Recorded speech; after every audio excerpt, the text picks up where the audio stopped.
Ang asawa ko ang yumugyog sa akin para magising ng 5:30 ng umaga. Mukha siyang multo sa dilim, maputla, namumula ang mga mata na parang umiiyak ng maraming oras. Brandon, bulong niya, nanghihina ang boses. Huwag mong tingnan ang cellphone mo ngayon. Ibigay mo lang sa akin pakiusap. 9 taon na kaming kasal ni Jessica. 9 taon ng pancakes tuwing linggo ng umaga at pagtatalo kung gray o beige ang kulay ng sala. 9 taon na ninanakaw niya ang mga hoodie ko at nagpapanggap akong naiinis. Kilala ko ang boses niya sa bawat mood. Galit, masaya, pagod. Pero hindi ko pa ito narinig noon. Takot. Puro, hilaw na takot. Jess, ano ba yung sinasabi mo bulol ko? Kalahating tulog pa. Hindi pa nga 6:00 ng umaga. Hinawakan niya ang pulso ko, tumutusok ang kuko sa balat ko. Brandon, nakikiusap ako sa'yo. Maniwala ka lang sa akin. Ibigay mo ang cellphone mo at huwag mong buksan ang computer mo ngayon. Huwag kang mag-check ng kahit ano. Isang araw lang, pakiusap. Ang desperation sa boses niya ang nagising sa akin nang mas mabilis kaysa sa alarm. Umupo ako at tiningnan ang asawa ko ng 9 na taon na parang estranghero. May smudge ang maskara niya mula kahapon pababa sa pisngi. Pareho pa rin ang damit niya nung natulog ako ng 11 kagabi. Hindi ka ba natulog buong gabi? Hindi siya sumagot, tinititigan lang ako ng mga matatakot na mata. Jessica, ano bang nangyayari? Magagalit ka sa akin pagdating ng tanghali, bulong niya. Pero humihingi ako, pakiusap, huwag mong tingnan ang cellphone mo hanggang doon. Bigyan mo ako ng ilang oras na to. Hayaan mo akong magkaroon ng huling ilang oras bago mag-collapse ang lahat. Nagsimulang tumibok ng mabilis ang puso ko. Ano ang ginawa mo? Tumayo siya mula sa kama, yumakap sa sarili na parang pinipigilan ang katawan na magkahiwalay. Ipangako mo lang na hindi mo titingnan. Pakiusap, Brandon. Ipangako mo. Dapat sinunggaban ko ang cellphone ko noon din. Dapat hinamon ko siya ng sagot. Pero may isang bagay sa mukha niya na nagpatigil sa akin. Parang nakatayo siya sa gilid ng bangin, isang tulak na lang at mahuhulog na. Okay, narinig ko ang sarili kong sabi. Hindi ko titingnan hanggang tanghali. Ang ginhawa na bumaha sa mukha niya dapat ang unang tunay na babala sa akin. Halos bumagsak siya, lumambot ang buong katawan. Salamat, salamat. Sobrang sorry, Brandon. Sobrang-sobra talaga. Pagkatapos, lumabas siya ng kwarto at narinig ko ang unti-unting pagsara ng pinto sa harap. Nakaupo ako sa kama ng 30 minuto. Sinusubukang intindihin ang nangyari. Naka-charge ang cellphone ko sa side table, nakaharap pababa gaya ng dati. Kailangan ko lang kunin yon. Pero nangako ako. At kahit na anong takot na gumagapang sa likod ko, hindi pa ako nakabasag ng pangako kay Jessica. Kahit isa, sa loob ng 9 na taon. Bumangon ako, naligo, nagkape, ginawa ang morning routine sa autopilot, paulit-ulit na sumulyap sa cellphone ko na nakaupo sa counter ng kusina, hindi binuksan, hindi alam. Nang 7:30, tumawag ang best friend kong si Tyler sa landline na itinatago namin para sa emergency. Brandon, sabi niya, mahigpit ang boses. Nakita mo na ba ang cellphone mo? Hindi. Bakit, Jesus Christ? Tahimik siya ng matagal. Tawagan mo ako pag nakita mo na. Tawagan mo lang ako. Binaba niya bago ko maitanong ang ibig niyang sabihin. Nang 8:15, dumating ang kapatid kong si Aaron sa pinto. Hindi siya pumupunta noon bago magtrabaho. Hindi kailanman. Hey, sabi niya, nakatayo sa porch, mukhang hindi komportable. Okay ka lang, bakit paulit-ulit na tinatanong yan ng lahat? Hindi mo pa tiningnan ang cellphone mo, umiling ako. Hiniling ni Jessica na huwag hanggang tanghali. Dumilim ang mukha ni Aaron. Ingat ka, sabi ko, automatiko, kahit na umiikot na ang tiyan ko. Aaron, ano bang nangyayari? Wala, sabi niya, umaatras. Gusto ko lang i-check ka, tawagan mo ako mamaya.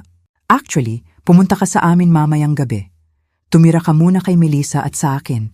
Hindi ka dapat mag-isa. Umalis siya bago ako makasagot. Nang 9:30, tumawag ang nanay ko sa landline. Ang nanay ko na hindi tumatawag bago tanghali sa weekday dahil nasa yoga class siya palagi. Brandon, anak, sabi niya, mabigat ang boses ng simpatya. Gusto naming malaman ng tatay mo na nandito kami para sa'yo. Kahit ano ang kailangan mo. Mahal ka namin. Nay, ano ba yung sinasabi niyo malalaman mo rin? Alam mo lang na hindi kasalanan mo to. Wala kahit isa. Umiiyak na siya ng ibaba niya. Nakatayo ako sa kusina, napapaligiran ng buhay na pinagsamahan namin ni Jessica. Ang mga aso na salt and pepper shakers na pinilit niyang bilhin, ang larawan namin sa Yellowstone sa 5th anniversary namin, ang mug na ibinigay ko sa kanya last Christmas na nagsasabing world's okayest wife dahil natawa siya nang makita yon sa tindahan. Pareho pa rin ang lahat, pero alam kong siguradong magbabago ang lahat pagdating ng tanghali. Nang alas 11:45, kinuha ko ang cellphone ko. Nanginginig ang kamay ko. Halos 6 na oras na akong nakatiis. Sapat na yon. Matagal bago nag-on ang phone. Pagka-on, agad itong nag-vibrate ng paulit-ulit. Mga text, email, Facebook notifications, Instagram DMs, missed calls. Tumataas ang bilang. 147 messages, sabay-sabay na parang pinigilan ng invisible na dam na biglang nabiyak. Bago ko sabihin kung ano ang laman ng mga mensahe, gusto ko munang gawin mo ito para sa akin. Kung nakakakiliti na sa iyo ang kwentong ito, kung nagtataka ka kung ano kaya ang nasa mga mensahe, pindutin mo ang subscribe button dahil ang susunod na mangyayari ay magbabago sa lahat ng alam ko tungkol sa kasal namin, sa asawa ko at sa sarili ko. Mag-drop ng comment kung ano sa tingin mo ang ginawa ni Jessica. At kung may naranasan ka na ring biglang nagbago ang buong mundo mo sa isang saglit, pindutin ang like button. Tara na sa sinira ng buhay ko sa ilalim ng 200 characters. Ang unang mensahe galing sa kapatid kong si Kate. Binuksan ko dahil hindi siya nagte-text maliban kung importante.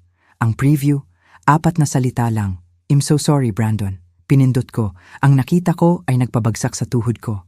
Screenshot ito ng Facebook post na sinulat ng asawa ko.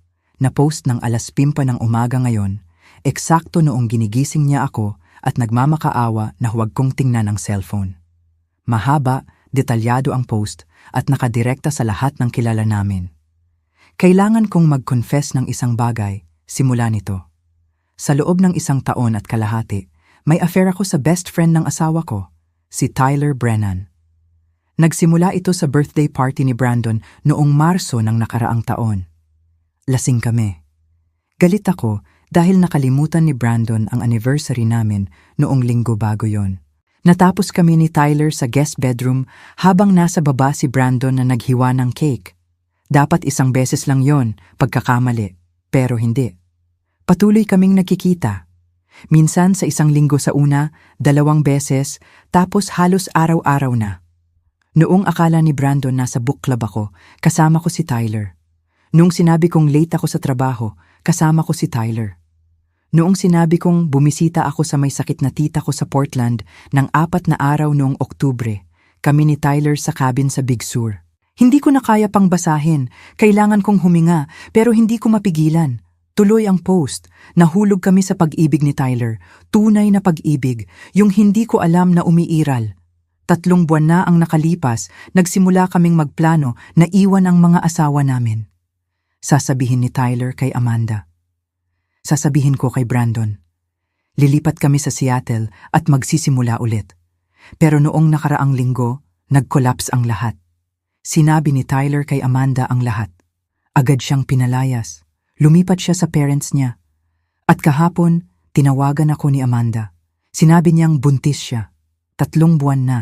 Buntis siya ni Tyler noong panahon na nagsimula kaming magplano ng future namin.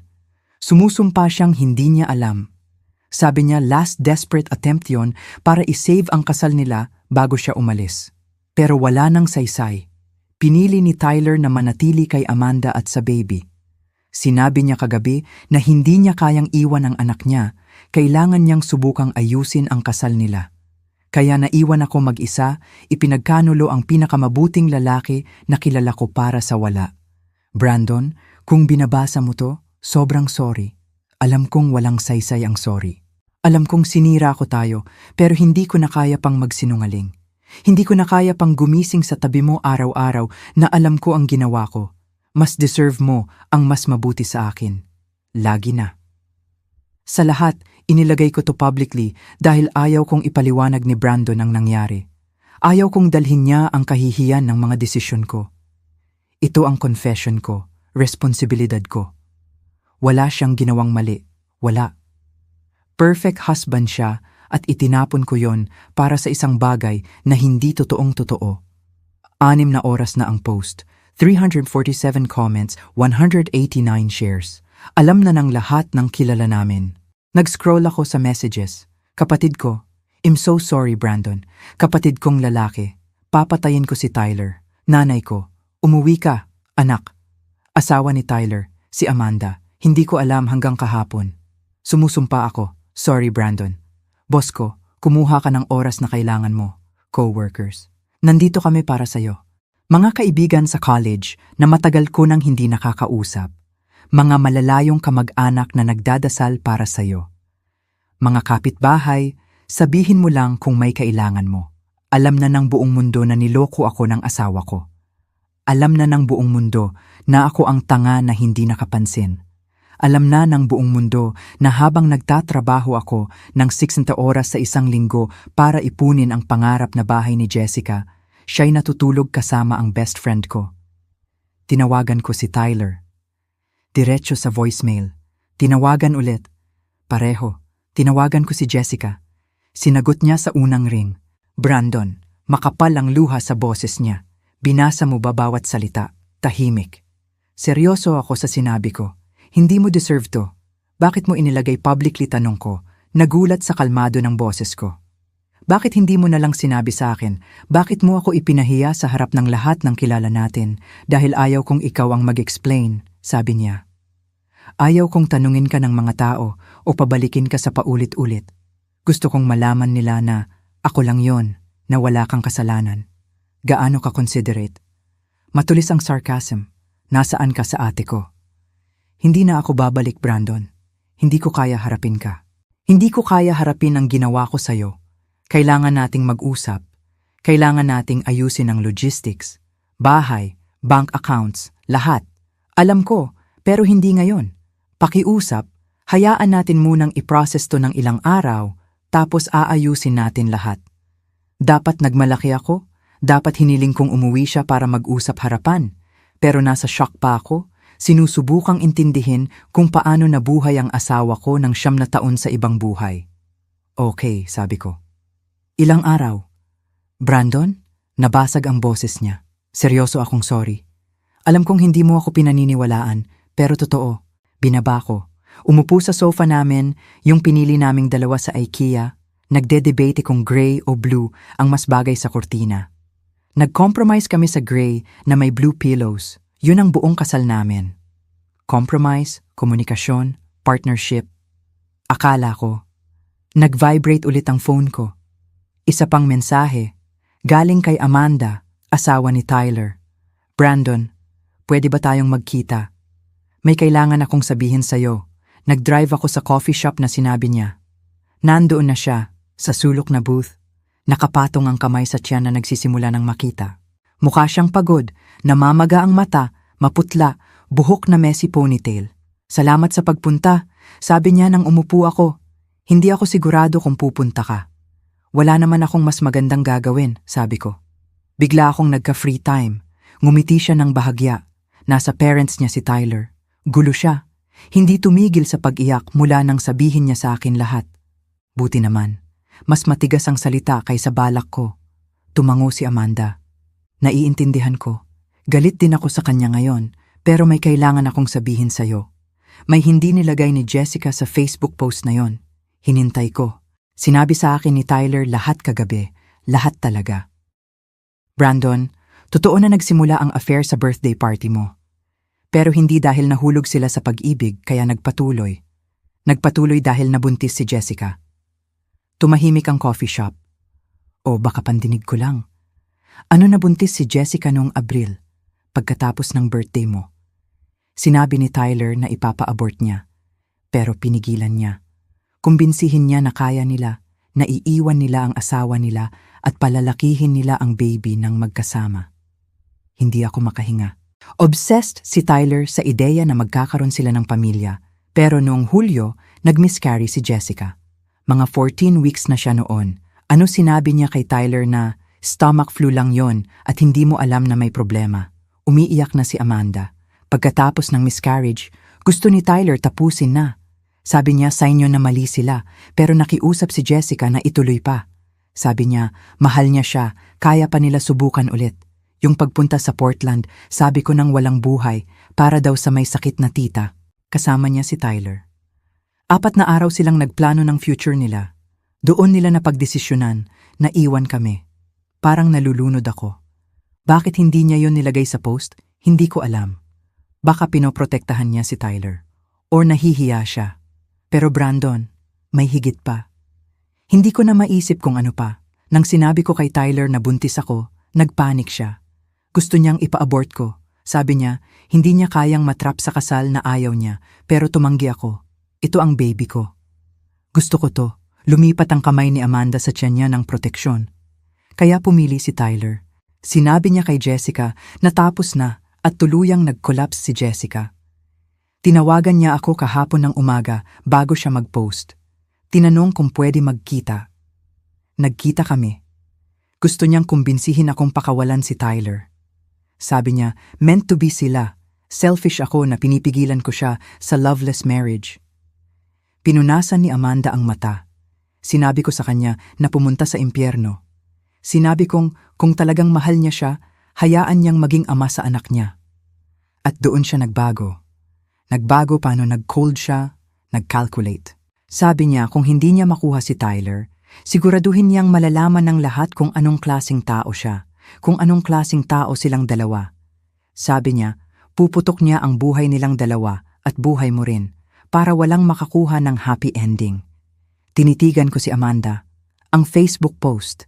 Hindi siya nag-confess dahil sa guilt, Brandon. Nag-confess siya dahil gusto niya ng revenge.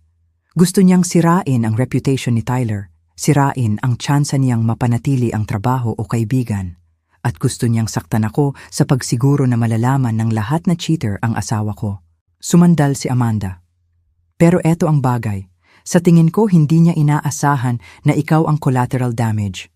Akala niya magsisympathize ang tao sa kanya, makikita siya bilang heartbroken other woman na iniwan. Sa halip, sumuporta ang lahat sa iyo at tinawag siyang basura. At ngayon nagpapanik siya dahil napagtanto niyang sinira rin niya ang sarili niyang buhay. Naupo ako roon, pinoproseso ang bagong impormasyon. Hindi nag-confess ang asawa ko dahil sa guilt or integrity. Nag-confess siya dahil sa galit, puro petty na galit. May isa pa, sabi ni Amanda ng mahina. Sinabi sa akin ni Tyler na mga 1 buwan na ang nakalipas, hiniling ni Jessica na tulungan siyang i-access ang email mo. Sabi niya, baka ikaw ang may affair at gusto niya ng proof. Hindi pa ako nakipag-affair. Alam niyo ni Tyler, pero kumbinsihin niya pa rin. At nang makapasok siya sa email mo, may nakita siyang hindi niya inaasahan. Nalamig ako. Ano ang emails mula sa adoption agency? Biglang tumigil ang lahat. Ang emails mula sa adoption agency, yung maingat kong itinago sa loob ng 6 na buwan, yung tungkol sa process na sinimulan namin ni Jessica 2 taon na ang nakalipas, yung nagsasabing napili na kami ng birth mother, na sa loob ng 4 na buwan, magiging magulang na kami. 5 taon kaming sumubok magkaanak ni Jessica bago namin tinanggap na hindi mangyayari. Sinimulan namin ang adoption, na puno ng milyong forms, interviews, home studies, background checks, at noong panahon na mukhang nagsimula si Jessica makipagrelasyon kay Tyler, inilagay kami sa waiting list. Nakakuha ako ng email 3 linggo na ang nakalipas. Napili na kami. Isang 19 anyos na babae sa Nevada, 7 months pregnant, pinili kami para palakihin ang baby niya. Naghintay ako ng tamang oras para sabihin kay Jessica. Naghintay pagkatapos ng malaking presentation niya sa trabaho. Naghintay pagkatapos ng operasyon ng nanay niya. Naghintay ng perfect moment para sa perfect news. Plano kong sabihin sa weekend na yon. Sinabi ni Tyler na binasa ni Jessica ang mga emails na yon at tuluyang nag-breakdown, sabi ni Amanda. Dahil napagtanto niyang habang sinisira niya ang kasal niyo, ikaw ay nagtatayo ng future niyo. Binibigyan mo siya ng bagay na lagi niyang gusto, yung ipinangako sa kanya ni Tyler tapos inalis nang sa akin ang baby niya imbes na sa kanya. Umalis ako sa coffee shop na parang nasa ulap. Nag-drive pa uwi sa autopilot. Pumasok sa bahay na pareho pa rin ang itsura, pero wala na. Patuloy na nag-vibrate ang phone ko. Mga suporta, galit para sa akin, mga tanong mula sa high school friends kung totoo ba ang post. Inignore ko lahat, pumunta sa office ko, binuksan ang emails mula sa agency, binasa ulit. Napili kami ng birth mother na si Sophie. Due siya sa loob ng 12 linggo. Pinili niya kami dahil sa profile namin, pinag-usapan namin ang family Sunday dinners, pagtuturo sa future child na mangisda, at pagbuo ng treehouse sa likod bahay. Sumulat siya ng letter na parang eksakto kaming uri ng magulang na gusto niya para sa baby niya. At sa loob ng 4 na araw, may scheduled video call para magkita kami sa unang pagkakataon. Maliban ngayon, wala nang tayo. Ako na lang, tinawagan ko ang adoption agency, ipinaliwanag sa caseworker namin na si Patricia, mabait na babae na kasama namin sa buong process. Oh, Brandon, sabi niya, mabigat ang simpatiya. Sobrang sorry. Ibig sabihin ba nito aalis ka sa match? Hindi, sabi ko, nagulat sa sarili ko. Gusto kong ituloy, kung pwede. Pwede bang mag-adopt bilang single parent? Oo, pero nagiging komplikado. Kailangang i-update ang home study. Kakailanganin ng karagdagang references at kailangan mong maging honest kay Sophie tungkol sa pagbabago ng circumstances. Pinili niya ang 2-parent family. Naiintindihan ko, pero gusto kong subukan. Ito rin ang baby na dapat sa akin. Ayaw kong mawala yon. Tahimik si Patricia sandali. Tatawagan ko muna. Babalik ako sa iyo bukas. Pero Brandon, kailangan kong itanong, sigurado ka bang nasa tamang headspace ka para dito kakares lang ng balita tungkol sa affair ng asawa mo? Malaking pagbabago to sa ibabaw ng trauma.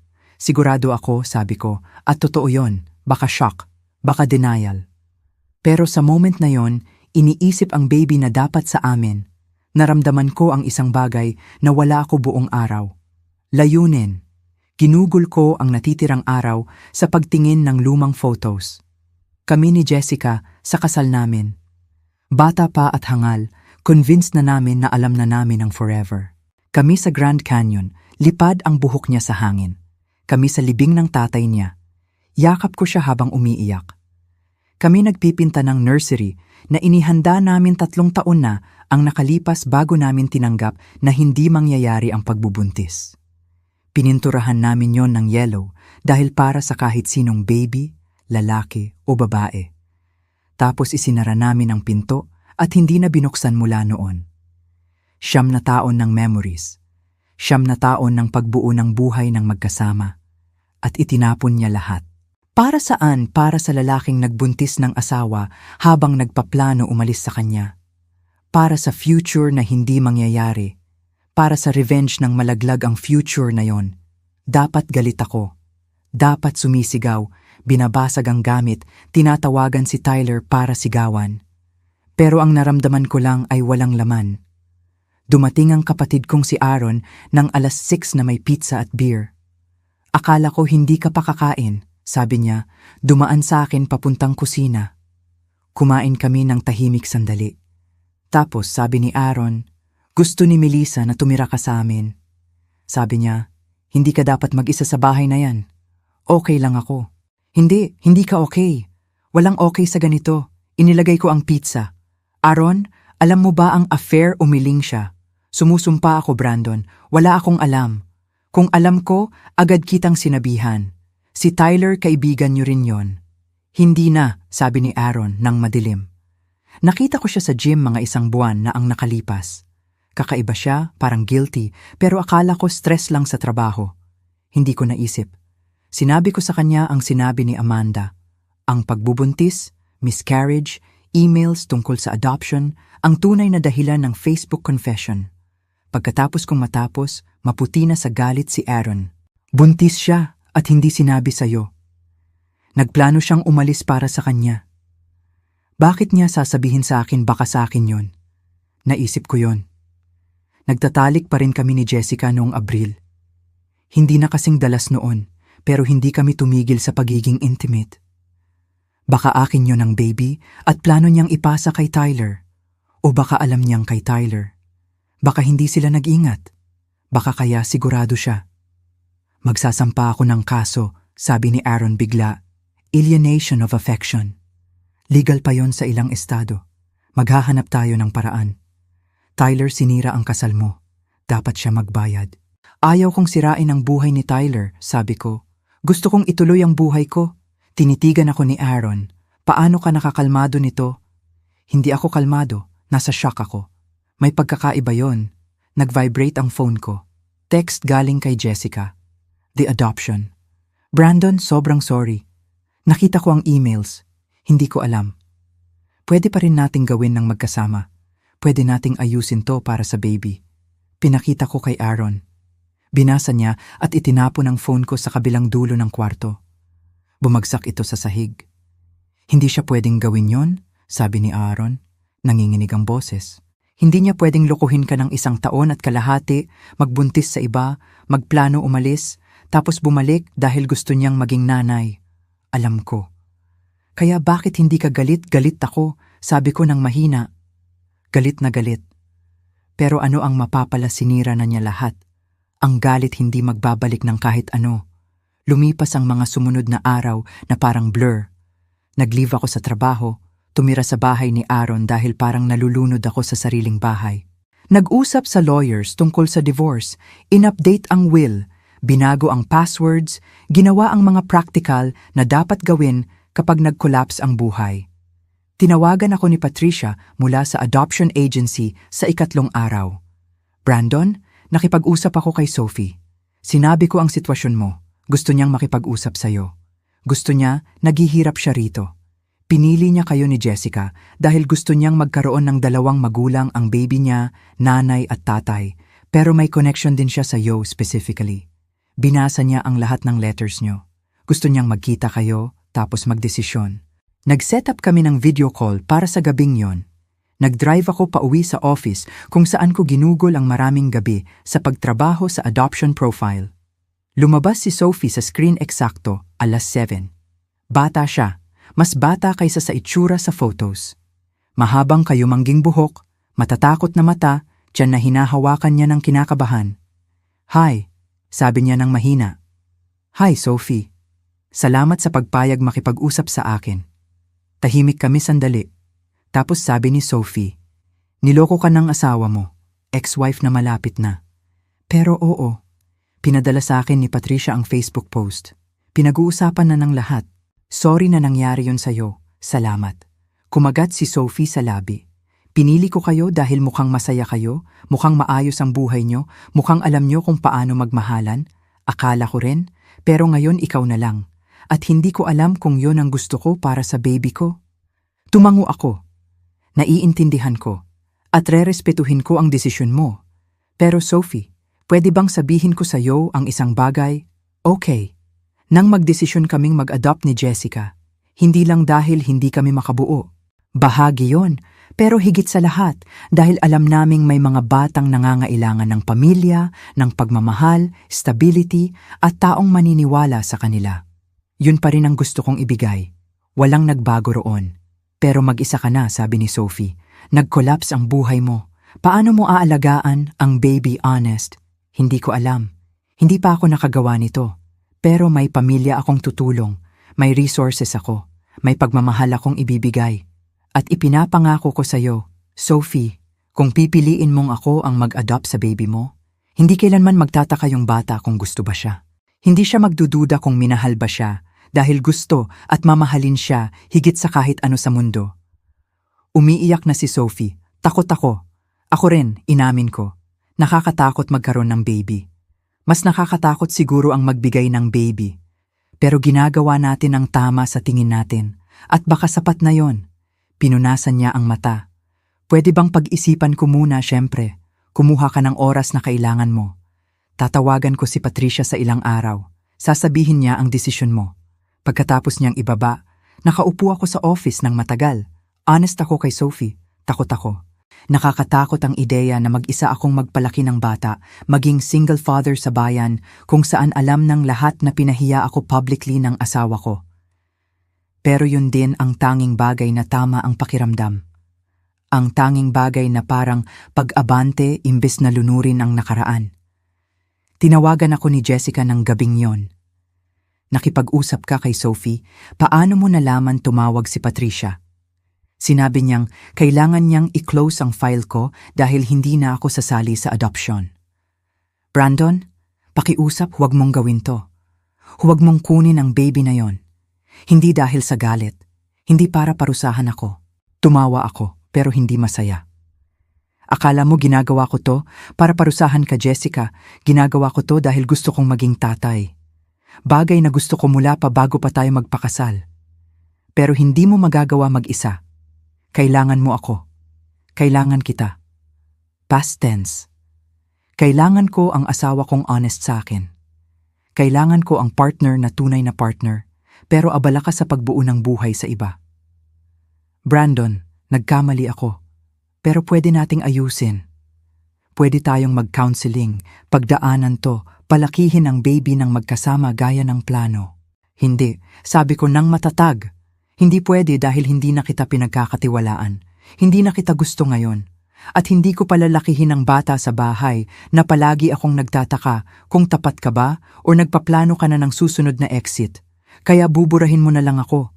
Parang hindi nangyari ang kasal natin. Natapos ang kasal natin noong natulog ka kay Tyler. Hindi ko lang alam hanggang ngayon, tahimik siya ng matagal, tapos sa maliit na boses, mahal pa rin kita. Alam mo, hindi ko tumigil sa pagmamahal sa'yo. Ang pag-ibig hindi sapat, Jessica. Hindi kapag nakabase sa kasinungalingan. Binaba ko bago siya makasagot. Tinawagan ni Sophie si Patricia Quar na araw pagkatapos. Agad akong tinawagan ni Patricia. Brandon, gusto ni Sophie ituloy sa'yo bilang single-parent adoption. Naupo ako ng malakas sa sofa. Gusto niya. Sabi niya, may tumama sa'yo na sinabi mo tungkol sa baby na gusto at minahal. Narinig niya kung gaano ka sincere, kailan magsisimula. Maraming paperwork, kailangang i-update ang home study, kakailanganin ng parenting classes, pero kung maayos ang lahat, dapat may baby ka na sa loob ng 8 linggo. 8 linggo. Sa loob ng 8 linggo, magiging tatay na ako. Single father. Divorced single father na public na sinira ang buhay, pero tatay pa rin. Nagsimula agad akong maghanda. Binuksan ang yellow nursery at inayos talaga ngayon. Bumili ng crib, changing table at higit pang baby clothes kaysa kailangan ng sanggol. Binasa ang bawat parenting book. Nag-take ng classes sa infant CPR, sleep training, postpartum care. Nagrally ang pamilya ko sa akin. Nag-organize ang nanay ko ng baby shower. Nagsimulang magtayo ng playground si Aaron sa likod bahay ko. Nag-assemble si Kate ng network ng babysitters at helpers. Kahit ang tatay ko, na hindi naman masyadong emotional, tumulo ang luha nang sabihin kong magiging lolo na siya. Sinubukan ni Tyler na makipag-ugnayan minsan, nagpadala ng mahabang email na paumanhin, paliwanag, justification. Delete ko agad bago matapos ang unang paragraph. Wala na akong pakialam sa reasons niya. Wala na akong pakialam sa guilt o paliwanag niya. Ginawa na niya ang choice niya at ginawa ko ang akin. Sinubukan din si Jessica. Dumating siya sa bahay isang gabi habang ina-assemble ko ang crib. Brandon, pakiusap, pwede ba tayong mag-usap nag-usap na tayo? Wala nang masasabi. May lahat tayong masasabi. May utang ako ng paliwanag. May utang ako ng honesty. Utang mo ang honesty 1 taon at kalahati na ang nakalipas. Ngayon, ang utang mo lang sa akin ay space. Asawa mo ako. Hindi na. Na-file na ang divorce papers kahapon. Susunduin ka na susunod na linggo. Nagsimulang umiyak siya. Alam kong hindi ko deserve ang forgiveness. Alam kong hindi ko deserve ang isa pang chance. Pero Brandon, pinagsamahan natin ang buhay. Wala bang saysay yon ng lahat, sabi ko. Hanggang sa magdesisyon kang wala itong saysay. Isinara ko ang pinto sa mukha niya, tinapos ang pagbuo ng crib, nilagyan ng maliit na bedsheet ang maliit na mattress, tumayo sa nursery, at sinubukang isipin kung ano ang pakiramdam sa loob ng ilang linggo kapag may tunay na baby na natutulog doon. Ang baby ko. Na-finalize ang adoption. 3 linggo ng maaga. Biglang nag-labor si Sophie sa 37 weeks. Tinawagan ako ng 2:00 ng umaga. Nag-drive ako ng 4 na oras papuntang hospital sa Nevada. Naghintay sa kwarto sa tabi ng delivery room habang ipinanganak ni Sophie ang anak ko dahil babae ito. 7 pounds 2 ounces na babae na may maitim na buhok, maliit na daliri at baga na perpekto ang trabaho. Dinala siya ng nurse sa akin na nakabalot sa pink na kumot. Gusto mo bang yakapin ang anak mo? Kinuha ko siya ng maingat, takot na mahulog ko o mali ang hawak o magkamali sa unang 30 segundo ng pagiging tatay. Pero sumiksik siya sa braso ko na parang doon ang lugar niya, binuksan ang mata at tiningnan ako na parang sinasabi, "Oh, nandito ka pala, hinihintay kita." "Hi," bulong ko. "Hi, baby girl. Ako ang tatay mo. Kakayanin natin to ng magkasama." Okay, suminghot siya. Tinanggap ko yon bilang sang-ayon. Gusto ni Sophie na makita siya bago ko siya iuwi. Gusto niyang magpaalam. Dinala ko ang baby sa kwarto niya. Maputla at pagod si Sophie pero ngumiti siya nang makita kami. Maganda siya, sabi niya, hinahawakan ng maliit na kamay ng baby. Salamat, sabi ko, sa pagtitiwala sa akin sa kanya, sa pagbibigay sa akin ng chance na to. Aalagaan mo siya ng mabuti, sabi ni Sophie. Sabihin mo sa kanya balang araw tungkol sa akin. Sabihin mo na minahal ko siya ng sapat para ibigay sa taong makakapagbigay ng lahat na hindi ko kaya. Sasabihin ko, pangako. Nag-drive ako pa uwi kasama ang anak ko na natutulog sa car seat sa likod. Paulit-ulit kong tiningnan ang rearview mirror para siguraduhin na totoo siya, na nangyayari talaga to. Pagpasok ko sa driveway, buong pamilya ko ang naghihintay. Nanay ko, tatay ko, Aaron at Melissa, Kate at asawa niya. Pinalamutian nila ang porch ng pink balloons at banner na "Welcome Home." Lahat, sabi ko, maingat na binuhat ang car seat. Ito ang anak ko. Ito si Emma Grace. Kasi yon ang pinili kong pangalan. Emma para sa bagong simula. Grace para sa awa ng second chances.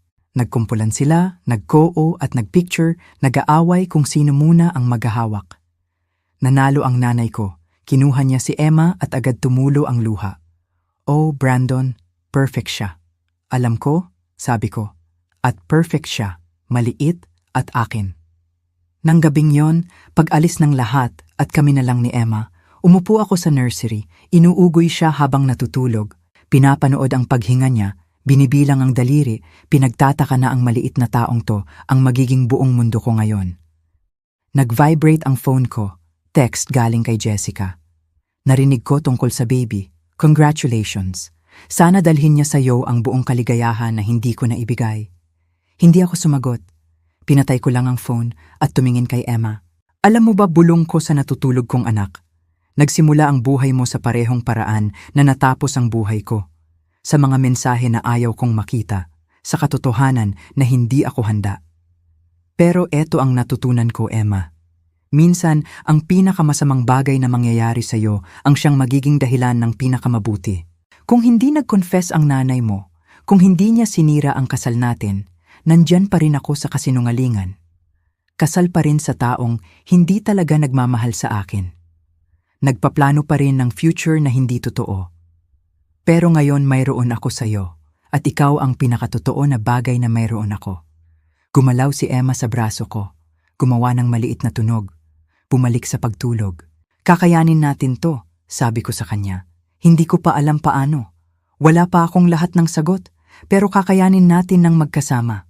At balang araw, pag matanda ka na at naiintindihan mo na, ikukwento ko sa iyo ang buong kwento. Ikukwento ko ang mga mensahe na nagbago ng buhay ko. Ang confession na sinira ang kasal namin. Ang adoption na nagligtas sa akin. At sasabihin ko sa iyo na sulit ka sa bawat segundo ng sakit na pinagdaanan para makarating sa iyo. 3 buwan pagkatapos, ibang tao na ako. O baka ako na talaga ang dapat kong maging noon pa.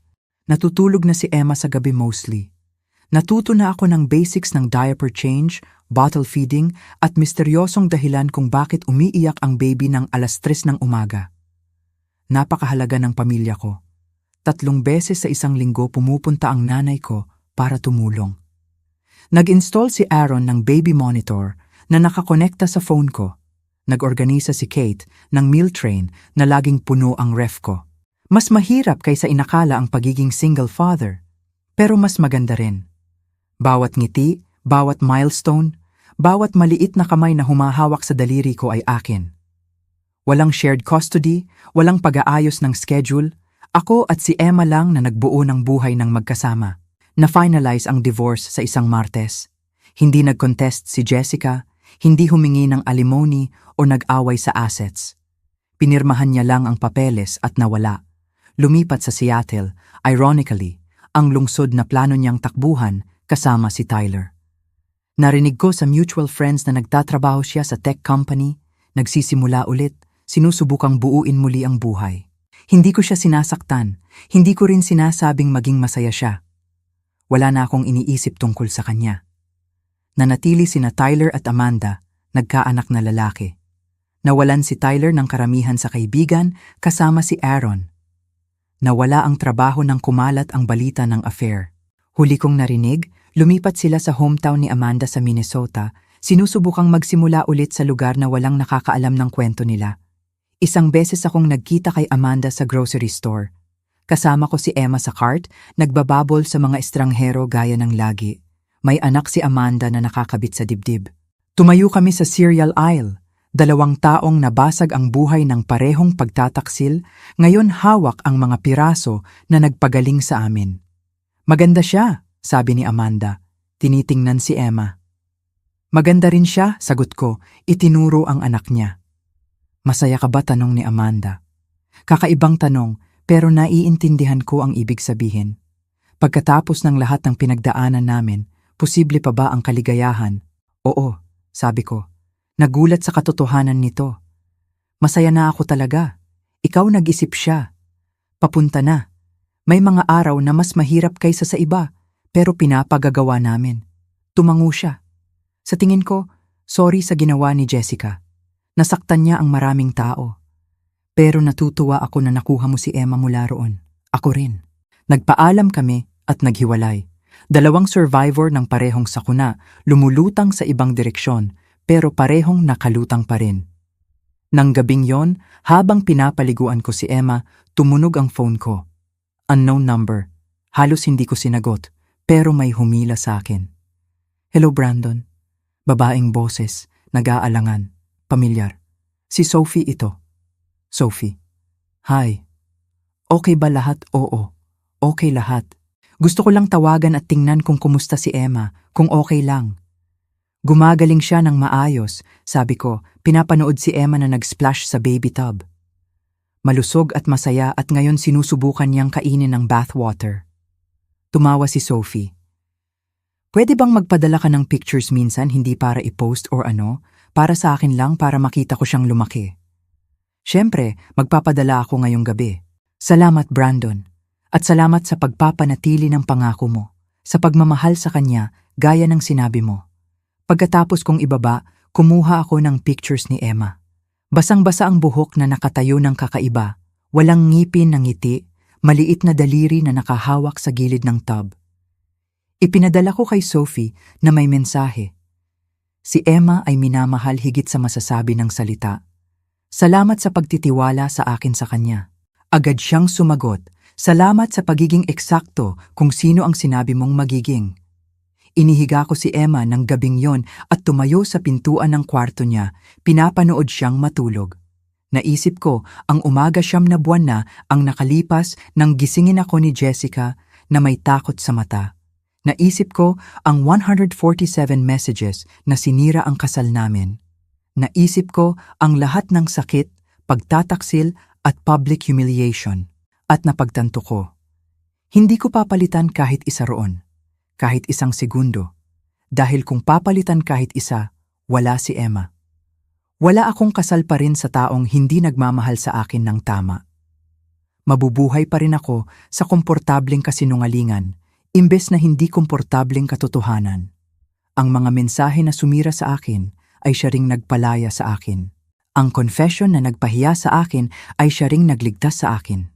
Ang ending na kinatakutan ko ay ang beginning na kailangan ko. Kung nakarating ka hanggang dito sa kwento, gusto kong pasalamatan ka sa pakikinig, sa pagsama sa akin sa sakit, pagtataksil, at hindi inaasahang saya na dumating pagkatapos. Mag-drop ng comment sa baba at sabihin mo, may naranasan ka na bang pinakamasamang bagay na nangyari sa'yo ang naging dahilan ng pinakamabuti? May naranasan ka na bang pagtataksil na nagpalaya sa'yo? At kung dumadaan ka sa katulad nito ngayon, Kung binabasa mo ang mga mensahe na ayaw mong makita o nahaharap sa katotohanang hindi ka handa, gusto kong malaman mo, magiging maayos ka. Hindi agad, hindi madali. Pero magiging maayos. Totoo ang sakit na nararamdaman mo ngayon. Valid ang pagtataksil. Jusipikado ang galit, sakit at kalituhan. Pero hindi magtatagal yon magpakailanman. Isang araw, gigising ka at mapapansin mong iniisip mo na ang future imbes na nakaraan. May hahawakan kang mahalaga sa braso mo, maaring bata, pangarap, o ikaw mismo, sa wakas ay buo na ulit. At maiintindihan mo na kailangan mong mabasag bago ka muling mabuo ng mas malakas. Kaya sa lahat na nagising na may masamang balita, na nagbasa ng messages na nagbago ng buhay, na nanood ng pagbagsak ng mundo bago ito muling bumuo. Para sa inyo ang kwentong ito. Magiging okay ka. Baka hindi ngayon, baka hindi bukas. Pero sa huli, titingnan mo ang pinakamasamang araw ng buhay mo at mapapagtanto na yun pala ang simula ng pinakamabuting buhay mo. Pindutin ang subscribe button kung nakaresonate sa'yo ang kwentong ito. Like kung naniniwala kang endings ay maaaring maging beginnings. At mag-comment sa baba ng sarili mong kwento ng survival at unexpected joy dahil lahat tayo'y sinusubukang intindihin ang kaguluhan. At minsan ang pagbabahagi ng kwento ang tanging paraan para maalala nating hindi tayo nag-iisa. Salamat sa pagiging nandito, salamat sa pakikinig,